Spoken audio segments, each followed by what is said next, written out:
Hi, I just wanted to speak a little bit about the recent situation with the Church of England having voted to bless same-sex relationships or same-sex marriages, but not actually to conduct those marriages officially in the church.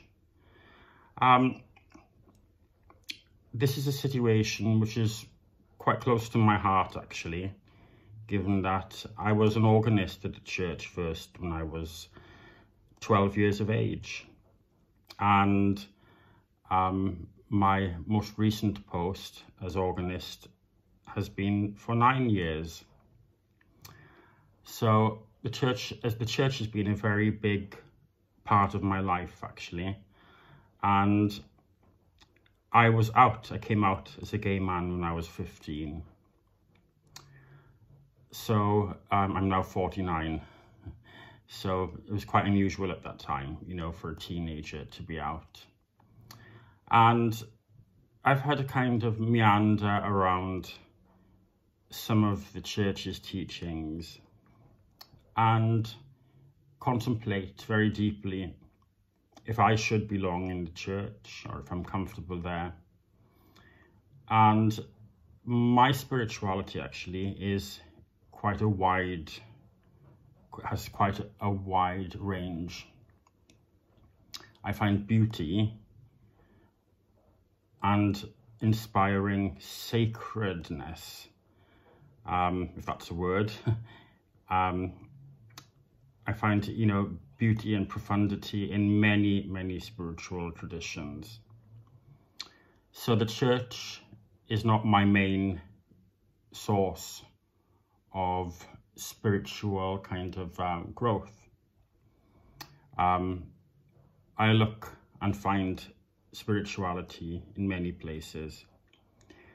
But I found it really unsettling to see some of the comments from Christians, people who claim to be Christians. Some of them specifically addressed to me when I celebrate this moving forward of embracing same-sex relationships. I just want to say as well, these nasty comments, they are targeting people like myself. And my sexuality comes just as natural to me as heterosexuality might come naturally to a heterosexual person. And I'm sure bisexuality also comes naturally to people. And, we have many other forms of sexual identity now. But I'll just go into my experience with the situation. So these comments have said things along the lines of,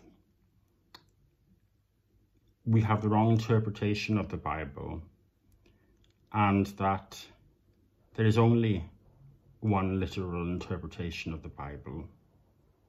And these people making these comments, they apparently are the only ones that have the correct interpretation. Everyone else who has rejected Jesus and everyone else who has a different interpretation of the Bible could very well be condemned to an eternity of torture, of incessant, eternal torture.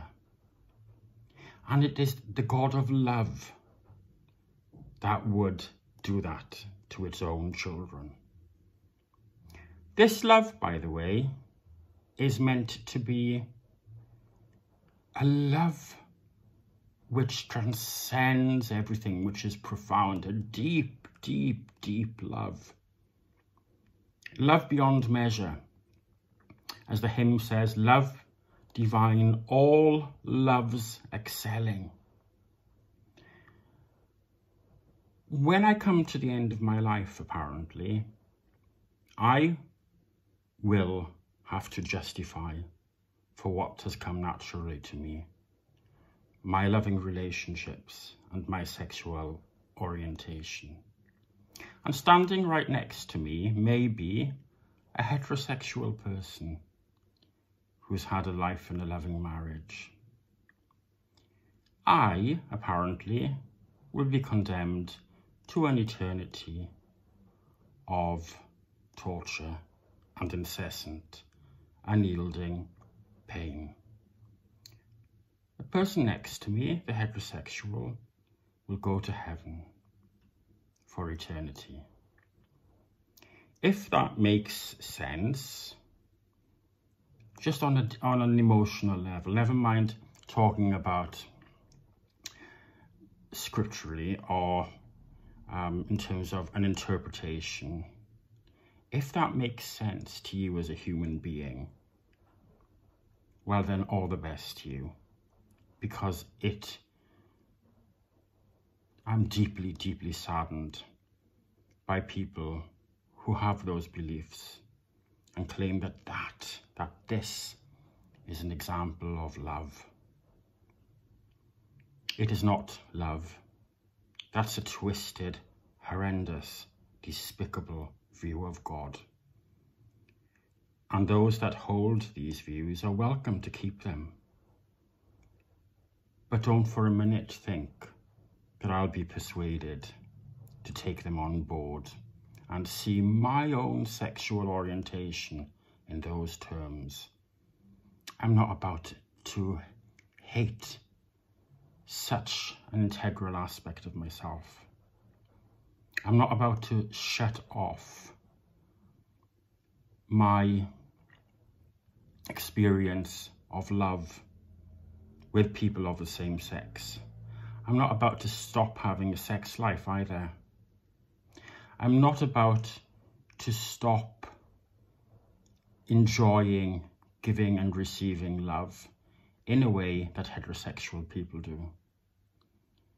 I'm going to do what comes naturally to me. And I've even had my sexual orientation compared to rape, to murder.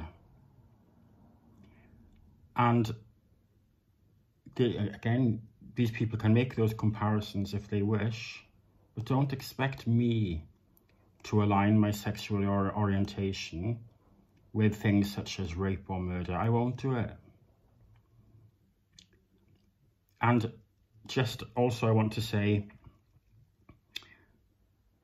please don't pretend that you are acting in a loving way when you are sending these threatening messages to people. That is not a loving thing to do. And please don't pretend that your views are what they are purely because of the Bible. You have chosen to worship a God that would do this to its own creation. You have chosen to follow a religion, and you have chosen to interpret doctrine in a particular way.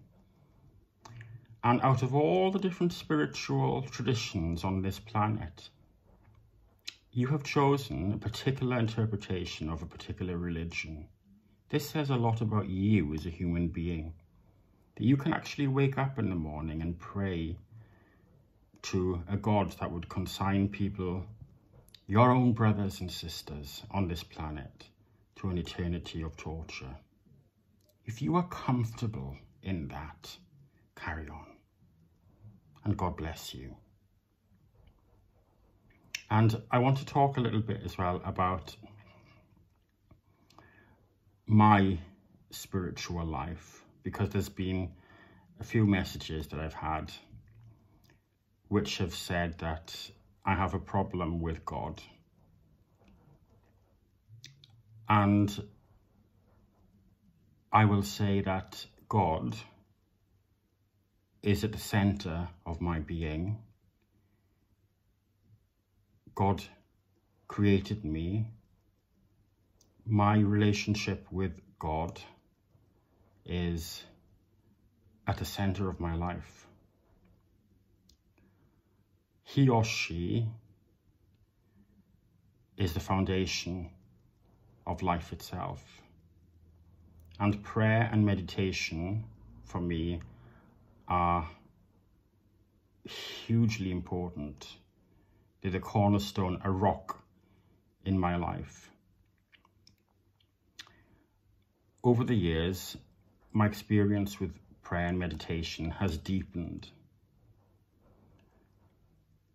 And I enjoy those times. I need those times. There are occasions in my life when, there are times in my life when I just need that quiet time with me and God. So the fact that I disagree with evangelical, fundamentalist Christians who believe that I'm going to hell, the fact that I disagree with them doesn't mean that I don't have a relationship with God. It just means that we share a very, very different view of what God is. And thank God as well that my beliefs don't come just from a spiritual text. They are from a relationship with the source, with the divine, with God.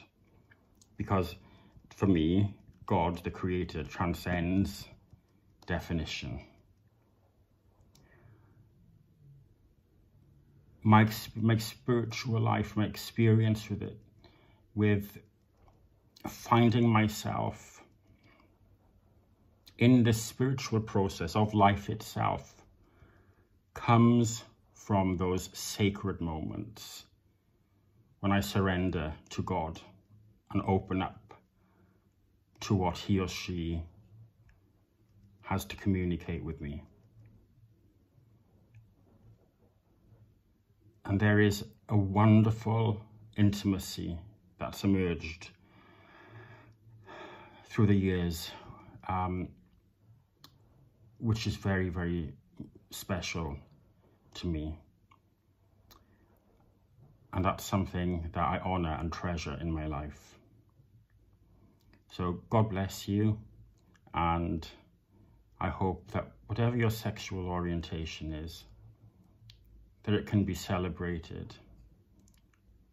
We're talking about consensual adults here. We're not talking about anything else.